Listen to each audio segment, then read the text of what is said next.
Hello ചെങ്ങായിസ്, നമുക്ക് അവിയലില്ലാണ്ട് എന്ത് ഓണം അല്ലെങ്കിൽ എന്ത് സദ്യ അല്ലേ. അപ്പോൾ ഇന്നത്തെ സ്പെഷ്യൽ എന്ന് പറയുന്നത് സദ്യ സ്റ്റൈൽ അടിപൊളി അവിയൽ റെസിപ്പിയാണ്. ആവശ്യമായിട്ടുള്ള കഷ്ണങ്ങൾ നീളത്തിൽ തന്നെ ഞാൻ കട്ട് ചെയ്തെടുത്തിട്ടുണ്ട്. ഇതൊരു പാത്രത്തിലേക്ക് ചേർത്തതിന് ശേഷം ആവശ്യമായിട്ടുള്ള കറിവേപ്പില, കുറച്ച് മഞ്ഞൾപ്പൊടി, ആവശ്യമായിട്ടുള്ള ഉപ്പും കുറച്ച് വെളിച്ചെണ്ണയും അതുപോലെ തന്നെ ആവശ്യമായിട്ടുള്ള കുറച്ച് വെള്ളം കൂടി ചേർത്ത് കൈകൊണ്ട് തന്നെ ഒന്ന് മിക്സ് ചെയ്തിട്ട് ഗ്യാസിൽ ഒരു മീഡിയം ഫ്ലെയിമിൽ അടച്ചു വെച്ച് ഇതൊന്ന് കുക്ക് ചെയ്യാം കേട്ടോ. ഈ ഒരു സമയം കൊണ്ട് നമുക്കിതിലേക്ക് വേണ്ടി അരപ്പ് തയ്യാറാക്കാൻ ചെറിയ തേങ്ങയും കുറച്ച് കൊച്ചുള്ളിയും എരിവിന് ആവശ്യമുള്ള പച്ചമുളകും കുറച്ച് കറിവേപ്പിലയും അതുപോലെ തന്നെ കുറച്ച് ജീരകം ചേർത്ത് ജസ്റ്റ് ഒന്ന് ക്രഷ് ചെയ്തെടുക്കുക. ഇപ്പോൾ ഓൾറെഡി നമ്മുടെ പച്ചക്കറി നന്നായിട്ട് കുക്ക് ചെയ്ത് വന്നിട്ടുണ്ട്. അപ്പോൾ ഇതിലേക്ക് ഒരു അരപ്പും കൂടി ചേർത്ത് നന്നായിട്ട് ഇളക്കിയതിന് ശേഷം അരപ്പിൻ്റെ പച്ചമുളകൊക്കെ മാറാനായിട്ട് അടച്ച് വെച്ച് തന്നെ വീണ്ടും കുക്ക് ചെയ്യാം കേട്ടോ.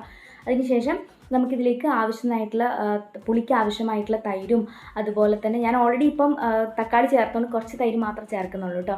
അതുപോലെ തന്നെ ആവശ്യമെങ്കിൽ നോക്കിയിട്ട് ഉപ്പും കുറച്ച് പച്ചവെളിച്ചെണ്ണയും കൂടി ചേർത്ത് കഴിഞ്ഞാൽ നമ്മുടെ അടിപൊളി അവിയൽ തയ്യാറാണ് കേട്ടോ. ഇത് ഈ ഓണത്തിന് എല്ലാവരും ഒന്ന് ട്രൈ ചെയ്യണേ. അപ്പോൾ വീഡിയോ ഇഷ്ടപ്പെട്ടാൽ ലൈക്ക് ചെയ്യാൻ മറക്കല്ലോ. താങ്ക്